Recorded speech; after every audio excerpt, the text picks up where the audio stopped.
We also have some interesting news regarding stimulus checks as well. So I want to bring this update to you. What we are hearing at this point is that the talks of stimulus checks is actually coming back.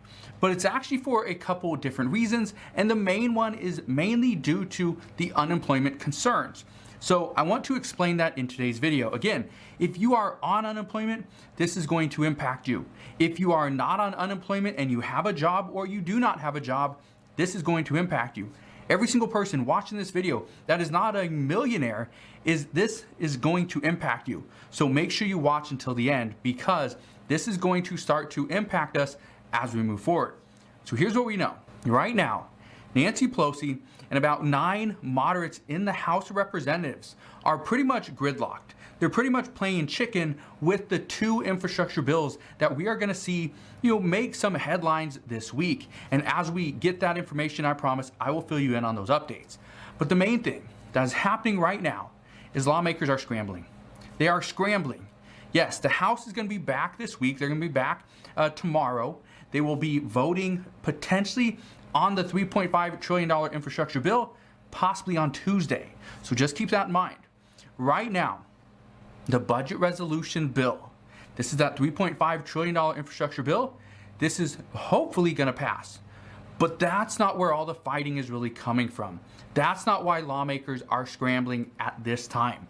What we are hearing is that in just 2 weeks from today, 2 weeks from tonight, the unemployment benefits, that $300 per week boost from the federal government, the extended unemployment for long-term unemployed, and also the state unemployment benefits for gig workers and the self-employed, this actually ends in just 2 weeks on September 6th.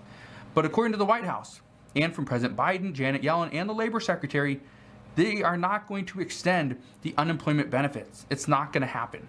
So why are lawmakers scrambling? Here's the reason why. Over the past couple of months, we have seen 26 states, mostly Republican states and 1 Democratic state, decide to end the federal unemployment boost or enhanced benefits a little bit early. First, losing these unemployment benefits for anybody, losing income, is troubling. But what we are also hearing is that right now, lawmakers worry that if we see these industries lay off more employees and there's no unemployment benefits, then what happens? All these people, millions of people, are going to lose any income they could potentially have. Well, the reason why lawmakers are really scrambling is because many are trying to figure out a way to provide income for those people, to provide a workaround to unemployment benefits. How do we do this? Whether this is a direct payment through something like a stimulus check, that could work.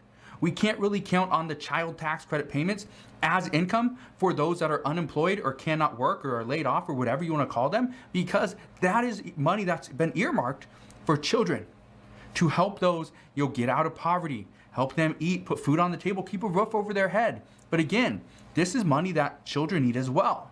So some say, let's provide more money through a stimulus check, but at this time, lawmakers can't agree there. We know progressives want to see $2,000 monthly stimulus checks. Some Democrats, they want to see $2,000 as a one-time payment. Some say $1,000 is more than enough. And you got Republicans that say we don't need anything. But then you got somebody like Josh Hawley, Senator Josh Hawley, who he originally proposed $2,000 stimulus checks as a one-time payment. But again, he's not really pushing for more of this. He's pushing for other things and getting rid of the child tax credit payment. But he's proposing up to $1,000 per month, or $12,000 per year for a married couple. So again, things are looking different depending on who you ask. But here's where things get very interesting. Some are saying, could we just estimate the earned income tax credit for 2021 and provide monthly payments to the American people that way? It's possible. Here's the issue. You have to go through the IRS. The IRS is already backlogged. The IRS is already backlogged over 30 million income taxes, their refunds. So do you think the IRS is going to be able to handle this? Let's say it passes in on October 1st, which is the goal for Democrats and Nancy Pelosi. Let's say this bill passes by October 1st. Well, do you think the IRS is going to be able to put something together to estimate the amount somebody would get for the earned income credit for 2021 by October, November, December? 3 months? Put that together and send out payments? Chances are, if anything, you'd get one payment. So it would be too much work for the IRS. They will not do it. That's the issue there.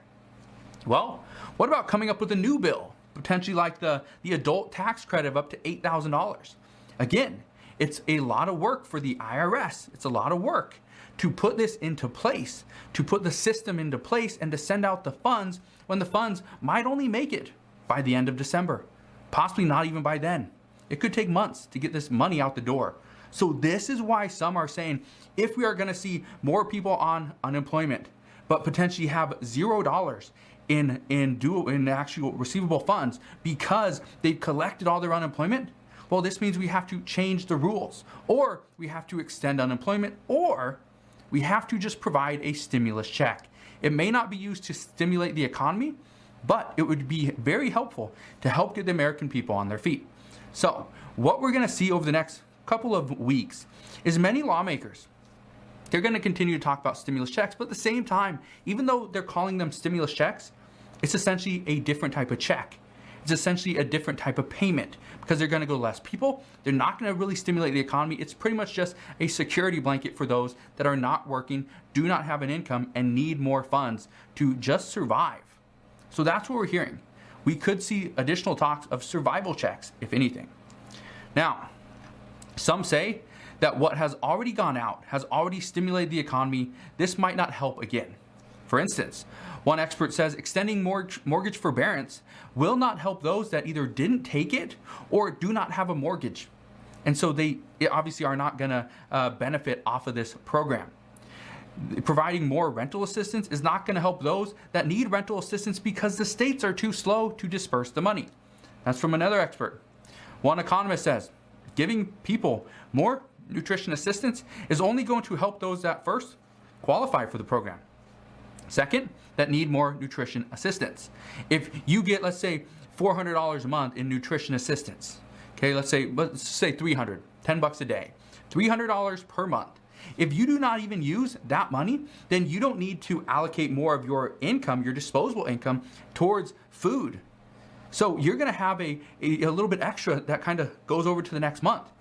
You will have a surplus of money every single month. And so some say providing more income for those people doesn't do them any good because they're not even using using all the allocated funds that they had already. So again, is this going to help? No. But some say, could we alter the requirements to get nutritional assistance and change it so that more people can get it?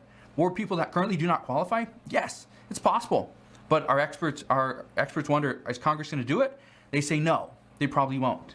And just keep in mind that while all this stuff is happening, while the talks of stimulus checks, yes or no, is happening, more nutrition assistance, mortgage forbearance, rental assistance, utility assistance, right? That's still another bill that's being worked on. While all this stuff is being talked about, there's really only a handful of states that have actually provided more money to their residents. 4 main states: California, Florida, Tennessee, and New Mexico. Those 4. Those are the ones that have provided more assistance to their residents. But again, some of them aren't receiving any assistance. If you don't live in those 4 states, chances are you've received absolutely nothing.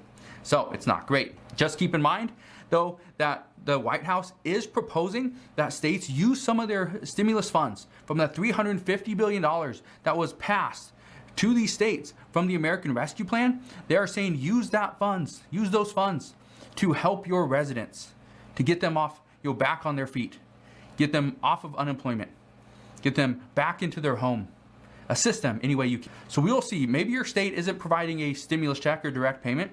Maybe they're doing something else. But again, as we know more there, I promise I will fill you in on that update. Democrats have been fighting with one another. Democrats are fighting really in the House of Representatives, are fighting with one another to get the $3.5 trillion infrastructure bill passed, but at the same time, also vote on that $1.2 trillion bipartisan bill, which they call BIF. That's the bipartisan infrastructure bill. 9 moderates are saying they will not vote on the $3.5 trillion budget resolution until after a vote on the bipartisan bill. They don't say it has to pass, they just say we need to vote on it.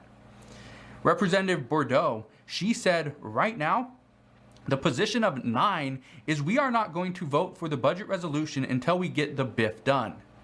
But the White House is confident that even though that's what those 9 moderates are saying, those 9 moderates will back down once Nancy Pelosi brings the $3.5 trillion bill to the floor.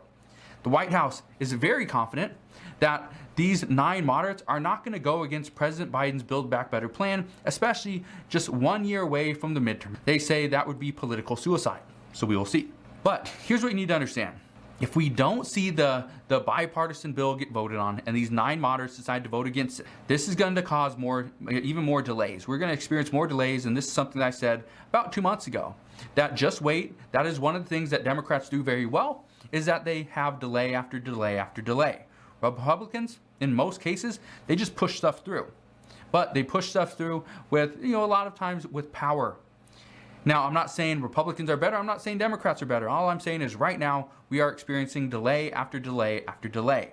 And many experts say that is not what we need at this time. We are, as of right now, if we see an additional delay, that, according to some, is going to be a bunch of wasted time. They say that there is a chance we don't see either infrastructure bill pass anytime soon. And until something gets pushed through, the other bill is pretty much going to be waiting in limbo. But again, we'll have to wait and see what happens over the next few days. Progressives want to see that $3.5 trillion infrastructure bill passed before the bipartisan bill because they say this ensures that our priorities will be met. But moderates want to see their bipartisan bill get passed first because progressives, if moderates get the bipartisan bill passed first, progressives don't have as much leverage on the next bill. And that is what's causing the bill to inflate to $3.5 trillion. According to Nancy Pelosi, the $3.5 trillion bill, this is actually a top line number. It could come down from there. However, progressives want to see it actually extended and increase the size of this bill. So we will see who kind of wins this battle. But according to many, it will most likely be moderates, which means we will see a bipartisan bill get voted on first, and we will see that $3.5 trillion bill decrease in size, which could actually eliminate certain stimulus programs. But again, we will see what happens over the next few days, and as I know more, I promise I will fill you in on all the latest news and updates. Again, thank you guys for watching. Consider subscribing, and I'll see you guys on the next one.